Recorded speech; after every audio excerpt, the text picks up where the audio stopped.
விக்ரம் பிரபுக்கு ரீசெண்டாக ரிலீஸ் ஆன படங்கள் வாகா அண்ட் வீர சிவாஜி ரெண்டுமே வந்து பெருசாக கை கொடுக்கல. வாகா வச்சும் பரவாயில்ல, ஆனால் வந்து வீர சிவாஜி மாதிரி ஒரு சுவாரஸ்யமே இல்லாத கதையெல்லாம் வந்து அவர் எப்படி சூஸ் பண்ணாருன்னே தெரில. ஆனால் வந்து இந்த ட்ரெய்லர் பார்க்கும்போது வந்து ரொம்ப ஒரு பாசிட்டிவ் எனர்ஜி கிரியேட் பண்ணுது. ட்ரெய்லர் பார்க்கும்போது நான் நோட்டீஸ் பண்ணது என்னென்னா வந்து அந்த தீம் மியூசிக் வந்து அந்த காட்சிகளோடு சேர்ந்து வரும்போது வந்து ரொம்ப பெட்டராக இருக்குது. ஏன்னா வந்து சாங்ஸ் கேட்கும்போது வந்து தீம் மியூசிக் வந்து அவ்வளோ பெருசாக ஒரு இம்பாக்ட் கிரியேட் பண்ணல. ஆனால் வந்து அந்த சீன்ஸோடு வந்து அந்த ட்ரெய்லர் அந்த தீம் மியூசிக் வந்து ஆட் ஆகும்போது நல்லா இருக்குது.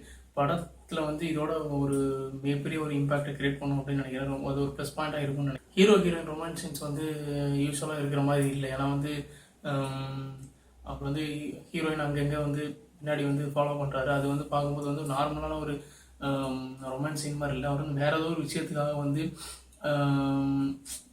அந்த மாதிரி விஷயங்கள் வந்து நடக்கிற மாதிரி தோணுது. ஏன்னா வந்து படத்தில் வந்து இன்னொரு பேர் வேறு காமிக்கிறாங்க. அவங்க வந்து கவின், ஐஸ்வர்யா தத்தா. கவின் யாருன்னா அந்த சரவண மீனாட்சி சீரியல் பார்த்துருக்கேன், அது வந்து வேட்டையான நடிச்சிருப்பார் அவர். ப்ளஸ் தமிழுக்கும் என் ஒன்றை எழுதும் படத்தோட ஹீரோயின் அவங்க அந்த பேர் வேறு ஒன்று காமிக்கிறாங்க. மேபி வந்து அவங்களோட லவ் சப்போர்ட் பண்ணுற மாதிரி ஹீரோ ஏதாவது பண்ணலாம் அப்படின்னா அவங்களுக்கு வந்து அவங்க லவ் ஏதாவது ட்ராஜடியில் போய் முடிஞ்சிருக்கலாம்.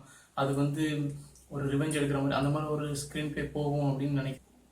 ஸ்டன்ட்ஸ் வந்து பார்த்தீங்கன்னா வந்து அன்பரிவு பண்ணியிருக்காரு. அன்பரிவோட பெஸ்ட்டு அப்படின்னு என்னென்னு பார்த்தீங்கன்னா எனக்கு தெரிஞ்சு மெட்ராஸ் சொல்லலாம். அதில் வந்து ஸ்டன்ட்ஸ் வந்து ரொம்ப அழகாக பண்ணியிருப்பாரு.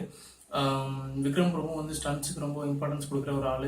ஏன்னா வந்து அந்த ட்ரெய்லரில் சின்ன சின்ன கிளிப்பிங்ஸ்லாம் வருது, ஸ்டன்ட் கிளிப்பிங்ஸ். அது வந்து ரொம்ப ரியலாக இருக்குது. பைக்லலாம் ஒருத்தர் போய் இப்படி உள்ளார், அதெல்லாம் வந்து ரொம்ப ரியலாக இருக்குது. எனக்கு வந்து ஒரு ரியலிஸ்டிக்கான வந்து ஸ்டன்ட் சீன்ஸ் வந்து எதிர்பார்க்கலாம் அப்படின்னு நினைக்கிறேன். எஸ்ஆர் பிரபாகரனோட முந்தைய படங்கள் எல்லாம் எடுத்துக்கிட்டிங்கன்னா வந்து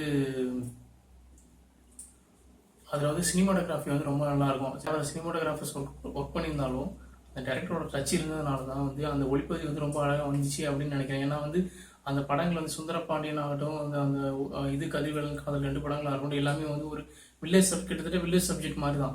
அதில் வந்து இருக்கிற இடங்களை வந்து எவ்வளோ அழகாக காமிக்கலாம், என்னென்ன ஆங்கிள்ஸ் யூஸ் பண்ணலாம்னு சொல்லிட்டு பார்த்து பண்ணியிருப்பாங்க. அந்த மாதிரி விஷயங்கள் வந்து இதுலேயும் தொடரும் அப்படின்னு எதிர்பார்க்குறேன்.